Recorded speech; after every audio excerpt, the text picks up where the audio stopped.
경향TV 방구석 특파원 본격적으로 출발합니다. 렛츠고! 네, 여러분 반갑습니다. 곽수산입니다. 오늘 제가 이렇게 또 문을 열었는데요.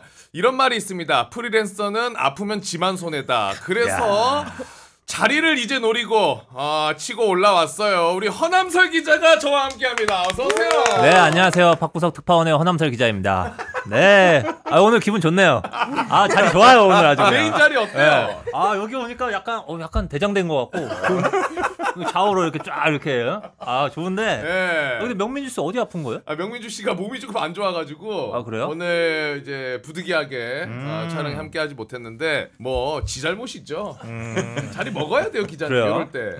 어디 명민 씨 마음이 좀 아프거나 뭐 이런 거 아니에요? 마음도 아파. 그래? 네. 자, 비대위 체제이기 때문에 어떻게 바뀌어도 사실 크게 뭐 문제될 건 없습니다. 네, 상당히 불안정하죠 지금. 네. 자, 그래서 오늘 옆에서 이제 메인 MC로서 잘 오늘 하루 자리를 맡아주시면 좋을 것 같고요. 네. 자, 그럼 오늘 함께해 주실 저희 출연자분들 좀 소개를 해드리도록 하겠습니다. 일단 새로운 분부터 좀 소개를 해드리면 좋을 것 같아요. 새로운 특파원을 모셨는데 프랑스. 프랑스에서 프랑스 오셨네요. 하면 이미지 어떻습니까? 프랑스 자유분방하죠. 자유분방하다. 지나치게. 뭐 데모도 많이 하고 그런 나라 아닌가요? 맞아요. 그리고 저는 더욱더 친숙한 게 제가 실제로 이제 프랑스의 같은 줄기인 파리바게트에서 한 5년 일했거든요. SPC의 아들. 예, 좋습니다. 바게트 5년 썰었습니다. 그래서 굉장히 친근감이 갑니다. 프랑스에서 온 오헬리영 형님 모십니다. 어서 오세요. 인사 한번 해주시죠 우리 시청자분들. 네, 안녕하세요. 저는 카메라 어디로? 저기. 이쪽으로요. 네, 알겠습니다. 프랑스에서 온 오헬리영입니다. 뭐 한국에 산지 15년 됐고, 그리고 지금은 뭐 한국방송통신대학교 프랑스어 가르치고 있고, 그리고 뭐야 또 준비 오셨어. 책. 지극히 사적인 프랑스. 네. 읽으셨어요? 이거 원래 명민주 씨 주로 갖고 오신 것 같은데. 지극히 사적인 프랑스. 제가 또 독서를 워낙 좋아하기 때문에. 이게 나온 지 한 그래도 몇 년 됐죠, 그렇죠? 네, 그런데 업데이트했어요 작년에.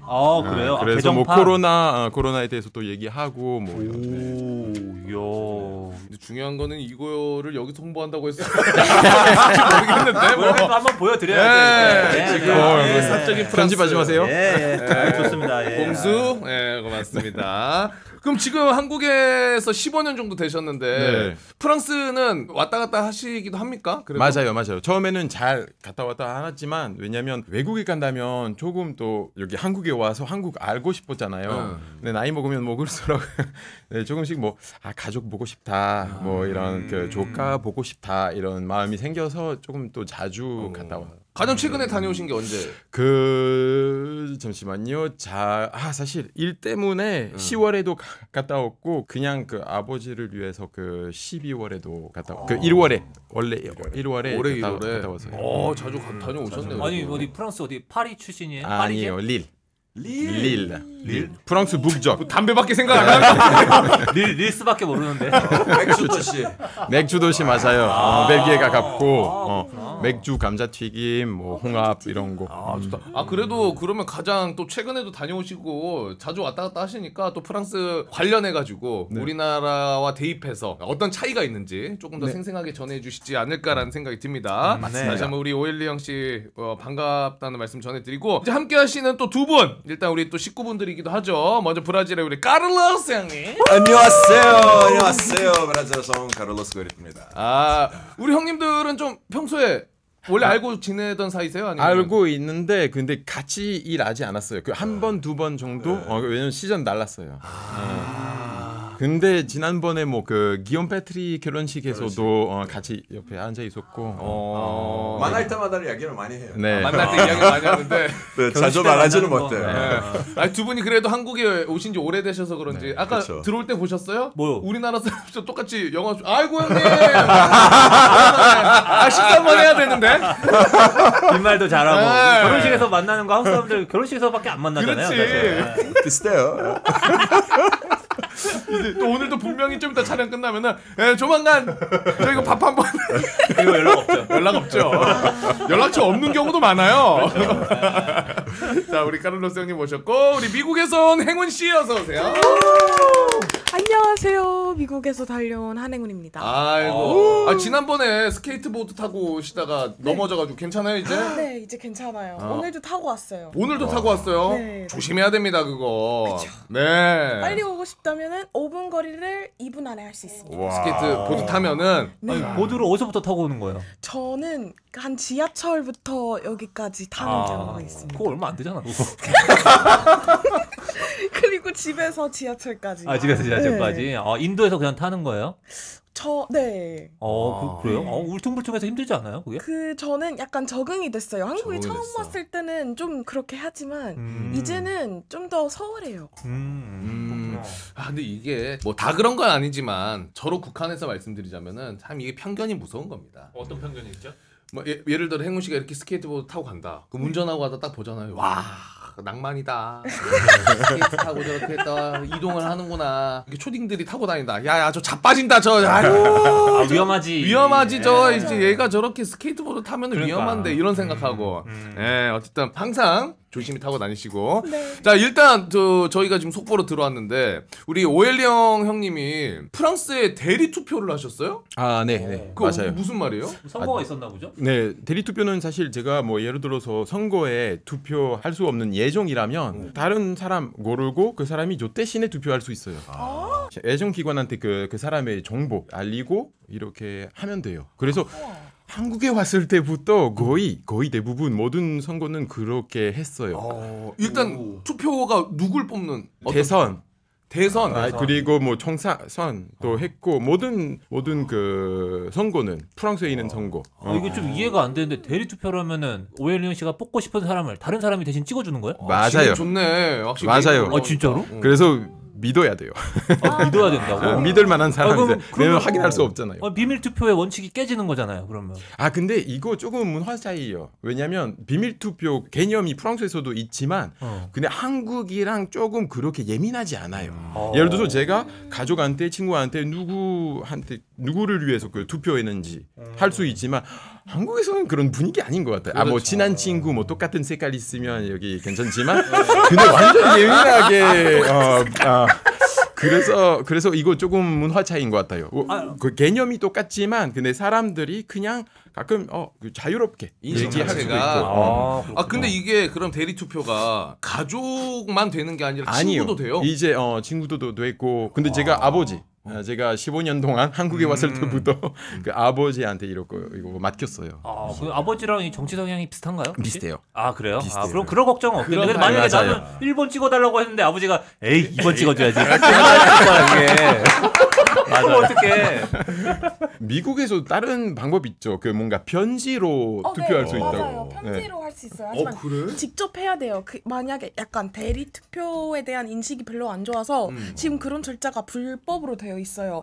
한 5년 전에 그런 사건이 있었는데 가족분들을 위해 코로나 시대에 모든 편지를 이제 직접 써서 보내는 이런 사건이 있어가지고 그런 분위기가 아니긴 한데 약간 한국만큼 뭐 정치 얘기를 하면 아예 안 된다 이런 분위기 아닌 거예요. 그 정도는 아니다. 네.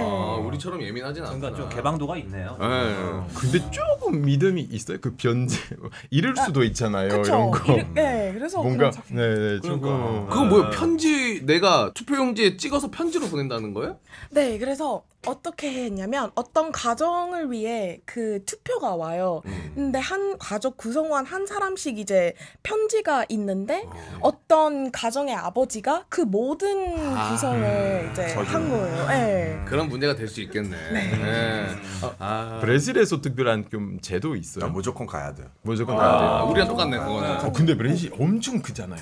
그렇죠. 그래서 가끔 조금 뭐 많이 뭐 운전해야 되거나 이런 문제가 없지 않나. 그런 문제가 당연히 있죠. 제가 알기로 까를로스 형도 투표 안 하고 벌금 대신 내는 걸로 알고 있어요. 벌금 많이 냈어요. 우리 얘기했었어. 벨기에처럼 투표 안 하면 뭘 돈 내야 돼. 돈 내야 돼 저기는. 맥주 한 잔.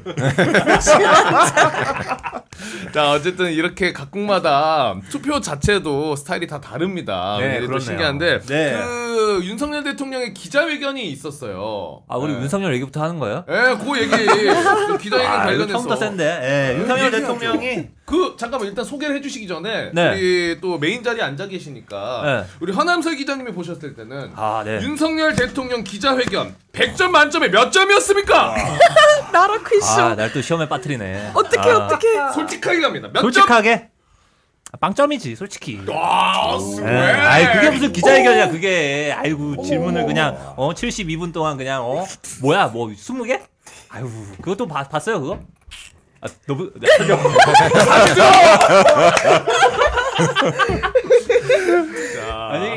아니 그러니까 그 대통령이 취임 2주년 기자회견을 지난 5월 9일에 했잖아요. 네.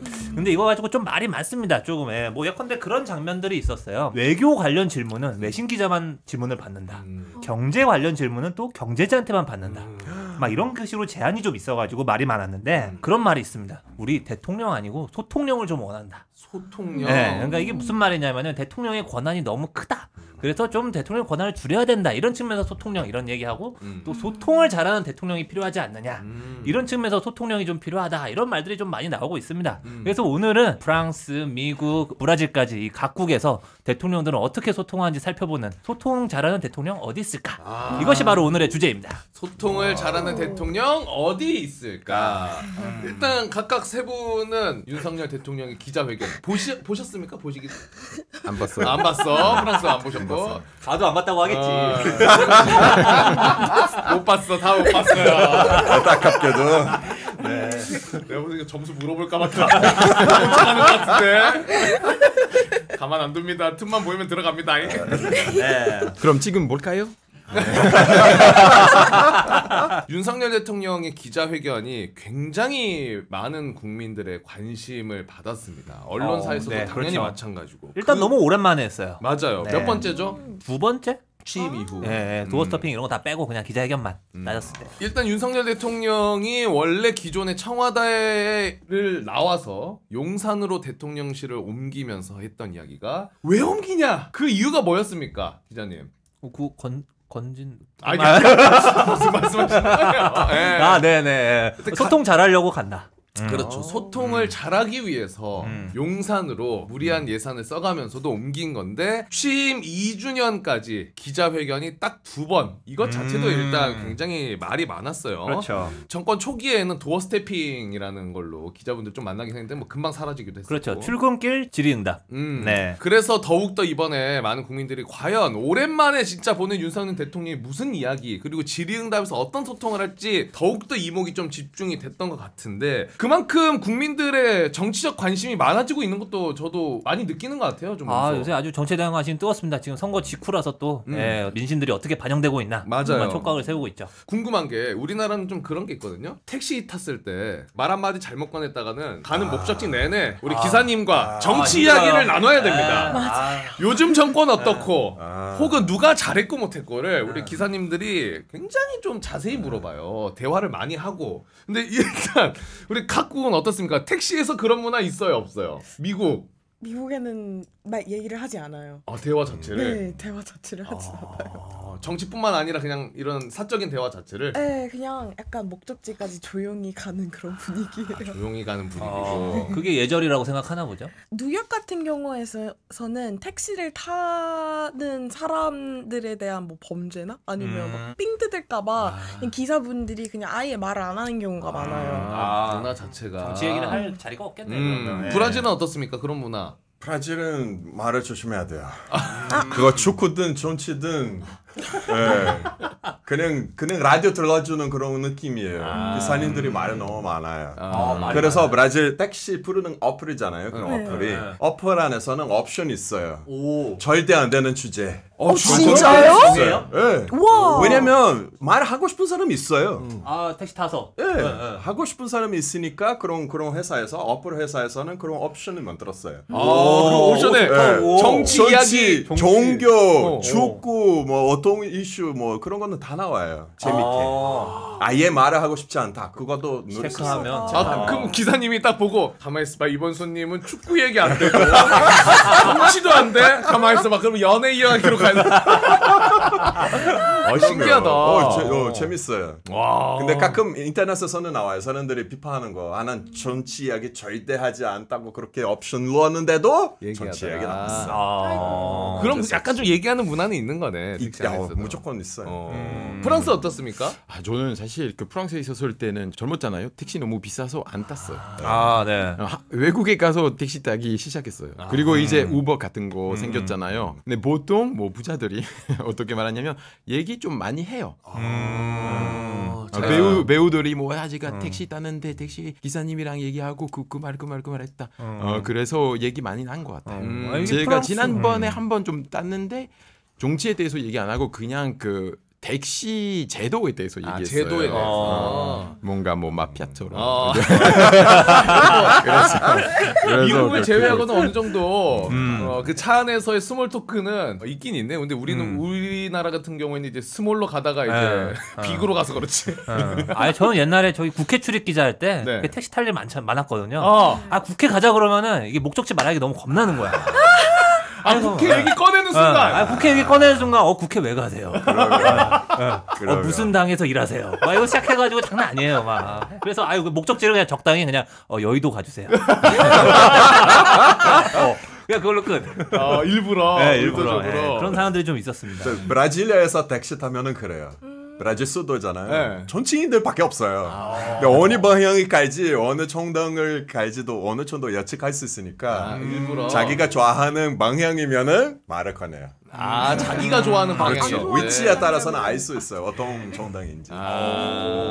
신기하네. 그래서 이제 가볍게 택시로 좀 이야기를 풀어보긴 했는데 실제로 각국의 시민들, 국민들은 실제로 정치에 얼마나 조금 관심이 있는지 궁금하거든요. 일단 우리나라 아까 초반에도 말씀드리겠지만 과거에 비해서는 요즘에는 더욱더 정치적인 관심이 많아진 것 같고 투표율만 봐도 그렇잖아요. 그렇죠. 그리고 요새는 또 약간 좀 양극단으로 지지도가 갈린 측면이 있어요. 또. 맞아요. 그리고 20, 30대에서도 투표율이 좀 이번 총선에도 많이 올라갔던 걸로 제가 알고 있는데 일단 프랑스 어떻습니까? 국민들이 정치적 관심이 좀 많이 있어요, 실제로? 원래 있어요. 원래 많았어요. 많은데 근데 한국이랑 좀 반대로 조금 인기가 관심이 떨어지고 있어요. 요즘에? 예. 왜?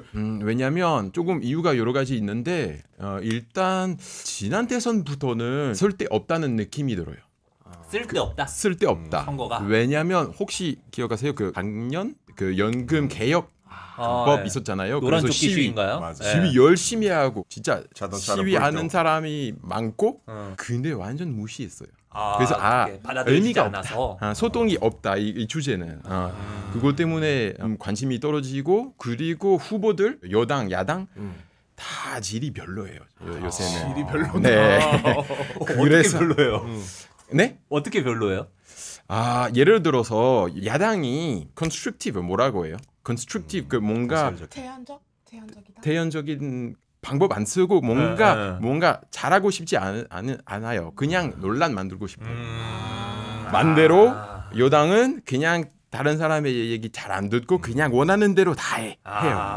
여당은 너무 독선적이고 야당은 약간 노이즈 마케팅만 하려고 그러는. 맞아요. 노이즈 마케팅 100% 그거예요. 사실 인정했어요. 그분들이 인정했어요.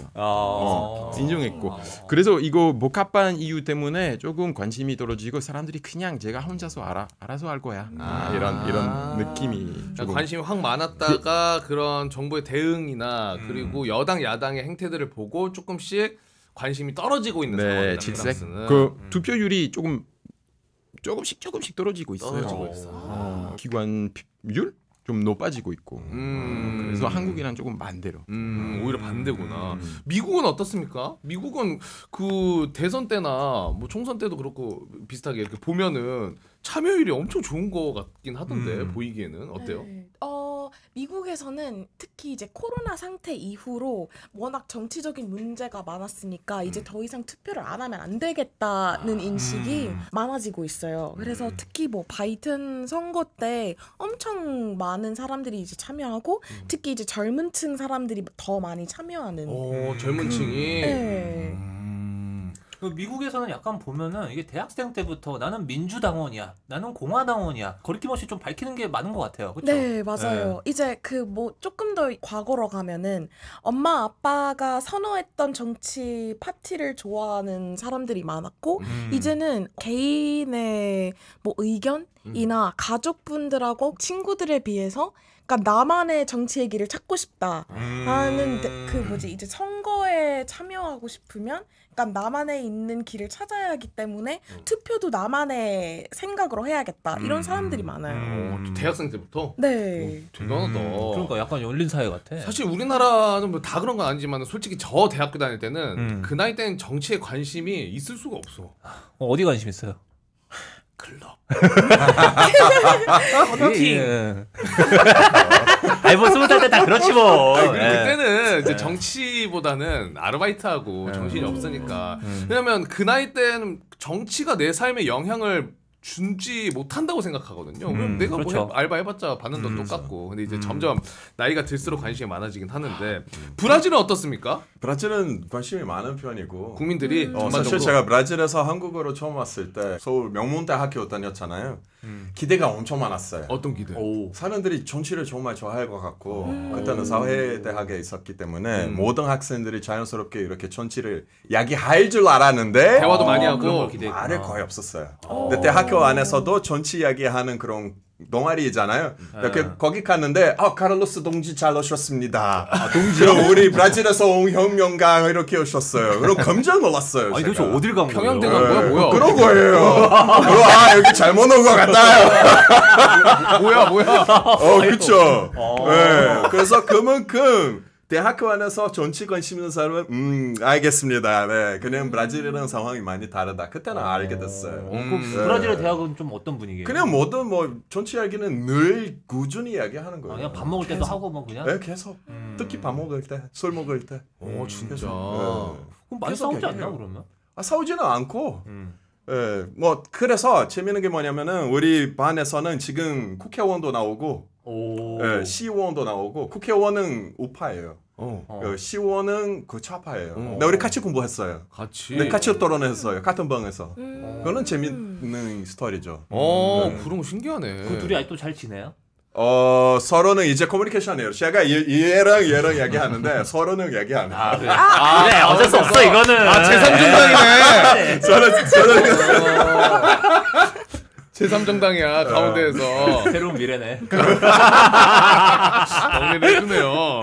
처음에 말씀드렸던 것처럼 윤석열 네. 대통령의 기자회견이 취임 2주년 만에 네. 두 번 있었다고 말씀을 드렸잖아요. 네. 더욱더 소통을 좀 많이 해야 되는 거 아니냐라는 목소리는 우리나라에서 네. 많이 나오고 있는데 그러면 각국이 오늘 우리 특파원분들 모신 가운데 각국 대통령들은 소통을 자주 하는지 그리고 소통 방식이 어떻게 되는지 그거 좀 이야기해보면 좋을 것 같아요. 미국 그래도 많이 하지 않아요? 예전에 오바마 대통령 때 진짜 많이 했던 걸로 내가 기억해. 이거 제가 약간 그 비교 기준을 하나 드리고 싶어요. 드리고 싶어. 예컨대 우리나라 같은 경우에 보면은 김대중 노무현 대통령 시절에 이 기자회견과 브리핑을 포함해서 언론과 언론 그 지상에 나타난 게 150번 정도 됩니다. 진짜 많네. 근데 그 다음부터 굉장히 급감하고 있어요. 뭐 이명박 대통령, 뭐 문재인 대통령, 박근혜 대통령 빼먹었구나. 박근혜 대통령, 문재인 대통령까지 20번이 채 안 됩니다. 네, 그런 식으로 굉장히 많이 뚝 떨어졌고 지금 이제 윤석열 대통령 같은 경우는 기자회견, 공식 기자회견은 2번 하지 않았습니까? 그렇죠. 네, 이런 식으로 좀 횟수를 좀 생각해 보면 좀 비교 기준이 될 것 같은데 오바마 대통령이나 뭐 미국의 대통령들은 좀 어떤지 궁금한데. 제가 알기로는 이제 그 미국의 역사는 워낙 길지가 않아서 처음부터 대통령의 소통이 되게 중요했던 인식이 있어요. 그래서 엄청 옛날에는 화이트하우스 백악관 그냥 자유롭게 방문해서 이제 편지를 남기고 갈 수 있는 그런 제도가 있었고 이제 에이브러햄 링컨 암살 사건 이후로 조금 바꾼 거지만 그 전에는 이제 자연스럽게 이제 직접 만나서 소통할 수 있는 분위기였어요. 대통령이랑? 네. 그래서 지금 약간 그런 맥락에 계속 따라서 2차 세계대전 때 존 F 케네디 대통령이 매일 이제 fireside chats로 이제 1933년부터 1944년까지 이제 매일 라디오를 통해서 연설을 하는 거예요. 라디오 연설. 네. 그래서 뭐 전쟁 상황을 전달 드리거나 아니면 이제 편지를 읽어서 질의답 시간이 갖는다거나 그래서 쭉 그런 맥락을 따라서 지금 대통령분들도 이제 연설을 거의 한 달에 한 번 하면은 조금 덜한다라는 느낌으로 그리고 지금 SNS 같은 경우에는 특히 트럼프 대통령 시절 때는 너무 소통 많아서 문제다. 오히려 이런 그러니까 너무 많았어. 문제가 너무 많았어요. 그래서 트위터를 좀 삭제를 해야 되지 않나 이런 얘기까지 나올 정도로 되게 소통이 많으신 것 같아요. 근데 문화 자체가 또 그런 게 있네. 네. 자, 그러면 한혜원 씨는 트럼프식 트위터 소통 어떻게 생각합니까? 저는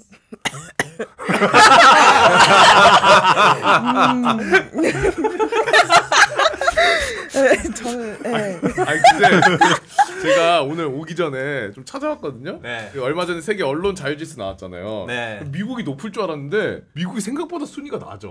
몇 위예요? 55위예요. 진짜? 우리도 62위라서 지금 난리 났는데 네. 미국은 좀 상위권에 있을 줄 알았더니 55위더라고. 그리고 프랑스가 제일 우리 지금 여기서는 제일 자유지수가 높습니다. 21위예요. 브라질 82위 어떻게 할 거예요? 언론 그거 어떻게 합니다. 그거. 다른 리그요, 다른 리그.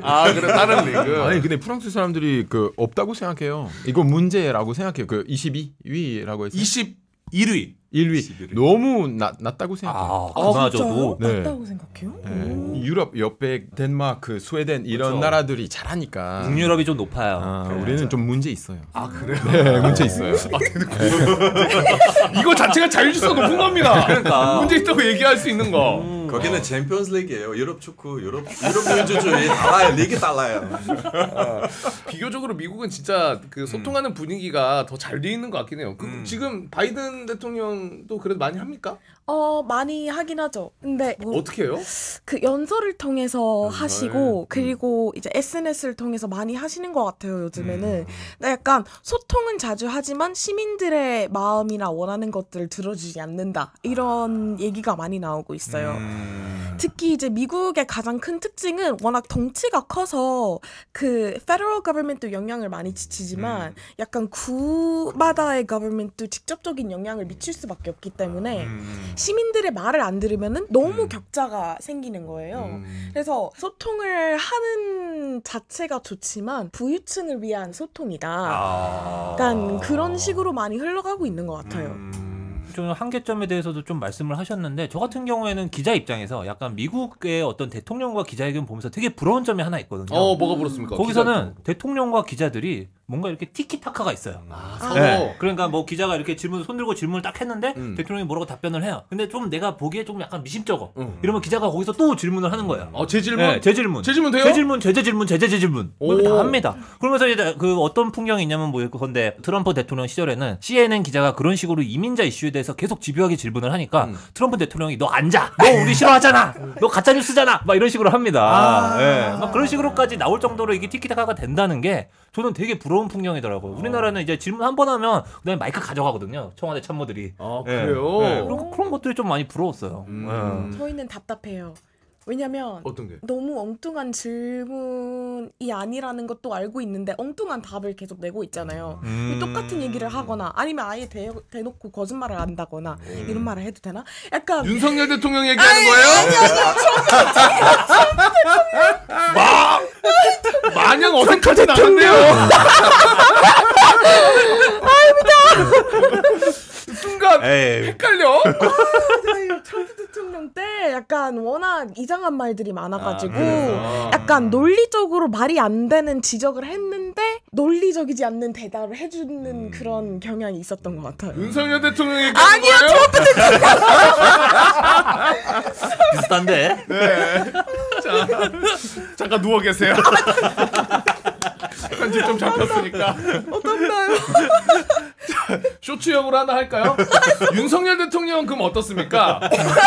아까 그 뒤에 붙인 좀 말도 안 되는데. 비자 야 오늘 힘들다. 감사합니다 여러분. 자, 우리 카를로스 어떻습니까? 브라질은?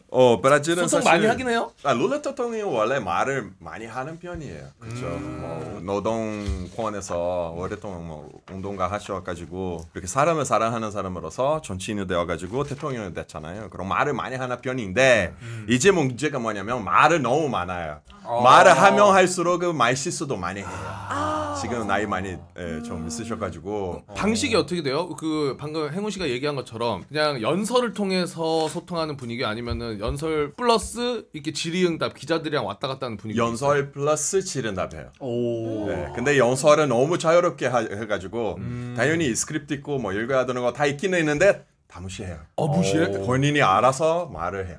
오, 그거 약간 우리 그게 노무현 영어로 대통령 스타일인데. 맞습니다.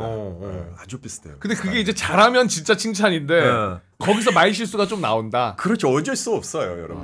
어쩔 수 없어서 가지고 그리고 뭐 나이 많으시고 세상이 많이 달라졌잖아요. 특히 뭐 브라질 정치는 되게 보수적으로 좀 성향이 많이 바꿔서 옛날에 2003년, 10년 사이에는 이 임기 때는 해도 되는 말은 이제는 제3기 때는 하면은 조금 불편해요, 사람들이. 그럼 기자분들이랑 질의응답 할 때도 아까 우리 허 기자님이 얘기하신 것처럼 한 명과 계속해서 약간 주고받으면서 하는 분위기 아니면은 보통 주고받으면서 하는 얘기인데 계속, 그리고 뭐 대통령실 이렇게 담당하는 기자 보통 같은 사람이잖아요. 그렇죠. 친해져요. 아, 그 이름으로 불러요. 이름을 불러요. 맞아. 이름으로 불러요. 제가 저번에 말씀드린 것처럼 기억하시죠? 보여드린 것처럼 뭐 이런 식으로 해요. 나 이런 것도 되게 부러워요. 되게 좋아요, 사실. 좀 이름을 불러줬으면 좋겠어. 아 대통령이랑 친해지고 싶어요? 뭐 이름을 불러주면 뭐 꽃도 된다고 하잖아요. 근데 그렇게 친해지면서도 어떻게 질문은 날카롭습니까? 기자들이? 진짜 국민들이 궁금해하는 걸 물어보는 편이 아니면 친하니까 막 그러니까. 그냥 대통령 좋은 것만 막 물어보고 그럴 수도 있잖아. 기자들도 자기 이미지 있으니까 어느 정도 뭐 이렇게 중립이 유지하는데 근데 어쩔 수 없이 어떤 기자들 너무 칭찬 나올 수밖에 없는 질문 많이 하는 편이에요. 둘 다 있어요, 사실. 불편한 기자도 있는데 근데 대통령 입장에서는 둘 다 이렇게 좀 케어해주는 편이에요. 서로 싸우지는 않아요. 싸우는 분위기는 아니고. 그런 거 아니에요. 대통령도 나한테 좋은 질문만 하는 기자한테 기회를 주는 게 아니라 고루고루 줘요. 나한테 불편한 질문. 양쪽에 다 줘야 돼요. 그건 잘 지켜지고 그게 있는 괜찮아요. 다행이네. 괜찮은 편이에요, 사실. 그쵸. 만약에 이제 좋은 말만 해주는 기자분들에게만 질문할 기회 줬으면 브라질도 아마 난리 나요. 난리 나죠. 난리 아마. 나요. 특히 뭐 미디어적은 조금 더 보수적이니까 계속 다른 의견을 갖고 있는 기자는 소통해야 되는 그런 상황이에요. 맞아. 어쩔 수 없어요. 그러면은 이어서 마크롱 대통령. 되게 젊잖아요. 젊은 사람이 이제 50대인가요 지금? 아직도. 그렇죠. 40대야? 40대예요? 네. 제 생각에는 49.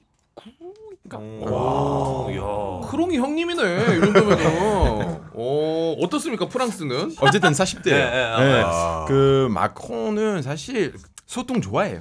좋아해요, 소통 자체를. 토론 좋아해. 어느 정도 좋아해. 그 도전 같다잖아요. 상대방이 설득할 수 있는지. 왜냐면 마크롱은 좀 똑똑한 줄 알아요. 자기가 잘한다고 생각하고 그래서 줄 알아요. 그러니까 약간 오엘리영 씨가 생각하기에는 아닌 것 같은데 뭐 이런 알아요. 그리고 보통 기자 회견 또 하긴 하는데 근데 사람 직접 만나는 게 좋아해요. 예를 들어서 어떤 도시 방문하고 그럼 학수하고 학수하면서 얘기 나누고 그래서 이런 조금 뭐 논란이 생겼어요. 여기서 좋아하는 사람 있고 싫어하는 사람도 있잖아요. 네. 그래서 부딪히는 장면도 있었고 그리고 TV에서 연설 많이 하시고 TV 인터뷰도 많이 하고 유튜버랑 인터뷰도 하고 유튜버 코미디언 두 명 그 뭐 프랑스 정화대에서 초대하고 이렇게 긴 인터뷰했고 요새는 Q&A도 릴스로 릴스요? 여기 뭐 잘했네. 유튜브에서 아주 최근에는 그 뭐 틱톡에서 아니면 뭐 인스타 유튜브에서 그 시민들이 그 질문 올렸잖아요. 그럼 몇 개 고르고 이렇게 유튜버처럼 카메라 보면서 얘들아 블라블라블라 이렇게 대답하고 인스타에 무엇이든 물어보세요처럼. 대통령 재밌어요? 재밌는 것 같아요. 되게 젊은 소통 방식을 그래도 많이 하시네요. 근데 이거 그냥 문제는 어떻게 말할까? 뭐 지식도 많고 순발력도 있고 근데 다른 사람 잘 안 들리는 느낌이에요. 그래서 항상 원하는 대로 하고 말할 때는 최면 최면 안 하는 게 뭔가 사기꾼 같은 느낌. 자기 얘기만 너무 하면서 그리고 행동이랑 조금 잘 안 맞아요.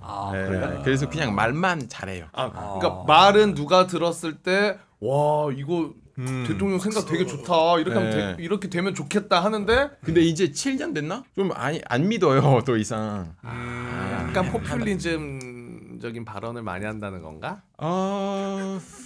조금 더 복잡해요. 잘 안 낚이는데. 근데 아까 우리 형님 얘기하신 것 중에 이렇게 악수하면서 네. 대화를 나눈다고 하는 거는 기자가 아니라 일반 국민들이랑도 일반 국민. 일반 대화를 나눠 이렇게. 맞아요. 그럼 싸우고. 싸워요 막 정책 가지고. 네. 너 때문에 내가 르펜을 그 국구파를 위해서 투표할 거야. 이렇게 한 사람이 있어요. 너 안 찍겠다고?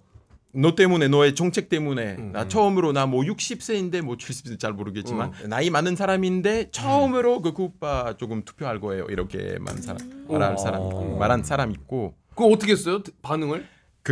막 들려서 나가고 이런 거 없었어요? 막? 아니 자유 표현 있으니까 그냥 이렇게 표현해도 된다. 존중한다. 존중한다. 동의하지 않지만 존중한다. 뭐 이런 느낌. 잘했네. 근데 어떤 문제가 있었냐면 작년이었나? 연금 개혁법 때 사람들이 우리말 더 이상 안 들리니까 그냥 대통령이 어떤 도시에 가면 냄비 들고 뺑뺑 냄비 때리고 이렇게 소리만. 어쨌든 안 들리니까 우리말. 그래서 이런 사람들이 그런 운동 시위? 시작했지만 그때는 그냥 경찰 보냈어요. 냄비 있으면 그 도시에 들어갈 수 없다. 뭐 이런 느낌. 그 길거리에서. 냄비가 있으면. 진짜 너무 웃겼어요. 황당한 상황이었잖아요. 포인트는 이렇게 하면 대화할 수 없다. 그냥 소리만 만들고 싶다. 그래서 그 사람들이랑 조금 있고 싶지 않다. 이렇게만. 그러니까 마크롱 대통령은 어떻게 보면 그래도 일방 소통한다 이런 평가가 좀 많은 거네요. 그러니까. 이미지로 봤을 때는 특히나 그런 뭐 릴스 같은 거 보고 하면은 그러니까. 타국에서는 저분 되게 열려 있다. 센스 있고 그럴 것 같은데 마케팅. 내부적으로 좀 다를 마케팅 수 있네. 자체도 사실 되게 부러운 부분인데 우리는 그런 거라도 좀 했으면 좋겠다 이런 생각. 그럴 수 있죠. 맞아요. 또 재밌을 수도 있잖아요. 그러니까. 실수 많이 할 수도 있고. 윤석열 대통령이 좀 그런 소통을 많이 했으면 좋겠다. 그럼요. 당부드립니다. 네. 제로투 막 추고. 그 브라질은 아까 뭐 잠깐 국민분들이랑 얘기하다가 싸우고 뭐 이런 거 얘기가 있었는데 그런 비슷한 에피소드나 이런 거 있습니까? 소통하다가 있었던 일화들? 룰라 대통령 늘 그런 걸로 유명한 사람이에요. 늘? 계속해요 그런 거. 그런 사람들이랑 이렇게 같이 있으면 비판이 있어도 그래 앉아서 이야기합시다. 그런 이야기 하는 거예요. 근데 보통 다른 적 정치인들을 인정하는 건데 룰라 대통령이 제일 잘하는 것 중에는 이거예요. 자기 의견이 다른 사람이랑 소통할 수 있는 것. 사실 다른 건 잘 못했지만 이거는 진짜 잘해. 소통 하나는 소통은 잘해요. 그럼 앉아서 저번에 뭐 오바마 대통령도 한번 뭐 맥주 마시자 뭐 그렇게 얘기한 적이 뭐 사람들 불러서 그런 거예요. 룰라도 비슷해요. 바베큐 하자, 슈하스코 먹자. 이렇게 누구를 불렀어? 국민들? 보통 국민들도 부른 적이 또 있고 이거는 거의 매주 하는 거예요. 매주 해요? 그 국회의원들 불러서 지금 국회의원이 거의 대부분 다른 쪽이잖아요. 그럼 그 사람들 설득하기 위해서 여러분 자 맥주 한 잔 바베큐 먹자 그런 식으로 해요. 나랑 성향이 다른 의원들인데도 그렇죠. 다 불러가지고 오히려 그런 사람들이랑 더 소통해야 되겠죠. 이거를 시간을 더 많이 내요. 그럼 정말 민주주의가 살아있는 나라 같은데? 그림을 그리면 너무 예쁘게 나왔는데 실제로는 당연히 그렇게 쉽지는 않죠. 그리고 룰라의 특징인 것 같아요. 그렇죠? 그거 룰라만 하는 거예요. 룰라 개인의 특징. 그런 제도가 계속 이어져 온 게 아니라. 사람 자체가 그래요.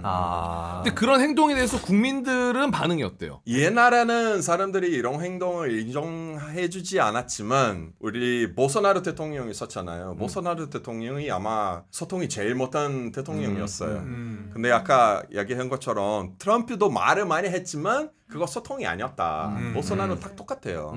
매주 뭐 라이브도 하고 뭐 기자도 경도 많이 했지만 자기랑 친한 사람들만 정해져 있는 질문, 정의하기만 나올 수 있게. 근데 이렇게 다양한 의견을 정말 말 그대로 소통, 다른 의견 좀 정치를 하는 것 그런 행동을 그렇게 많이 보여주지 않아서 룰라 대통령은 이런 기본적인 행동 보면 너무나 반갑다. 너무나 반갑다. 우리 민주주의 살아있다. 그거는 너무나 좋아하는 거죠. 그러니까 이것도 브라질의 체제의 특징이라기보다는 그 룰라 개인의 특징.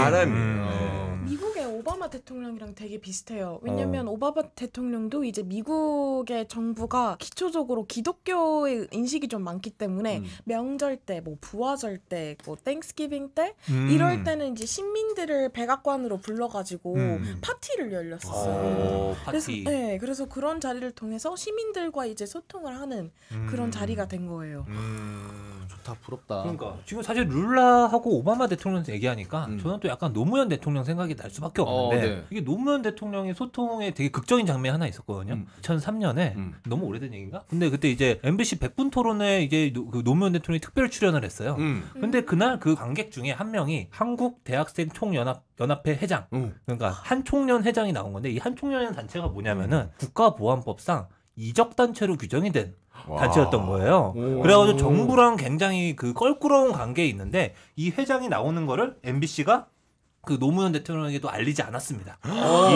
미리 언질도 안 주고 그냥 그 현장에서 생방송인데 둘이 인사를 시킨 거예요. 네, 그랬더니 이제 노무현 대통령이 왔느냐 하면서 이제 뭔가 대화를 주고 받으면서 나는 한 총련이 우리 그래도 나의 어떤 고뇌를 이해해 주는 것 같아서 고마운 면도 있다. 뭐 이런 식으로 얘기를 하면서 끝나는 그런 장면이 연출된 적이 있거든요. 그러니까 사실 이게 어떻게 보면 되게 경호상으로나 이런 데서도 되게 예민한 문제일 수가 있는데 그런 거를 이제 노무현 대통령은 거부하지 않고 그 즉석에서 자연스럽게 받아들이는 그런 모습을 보였던 게 이제 기억에 남는 것 같습니다. 그러면 우리 허 기자님이 보셨을 때 우리나라 대통령 중에 네. 가장 소통이 잘 됐다라고 평가하고 싶은 대통령은? 아이고 뭐 두말할 거 없이 노무현 대통령 노무현 아닐까? 대통령이- 저는 솔직히 그렇게 생각합니다. 그 노무현 대통령 검사들과도 대화하는 그 장면 있지 않습니까? 유명하게 이제 거기서 보면 이제 검사들이 어떤 얘기 하냐면은 검사분들이 나왔는데 이제 그 중에 한 검사가 이런 얘기합니다. 노 대통령님 그 취임 전에 우리 저기 부산의 그 고위 간부 검사에게 수사 관련 청탁 전화한 적 있지 않으시냐?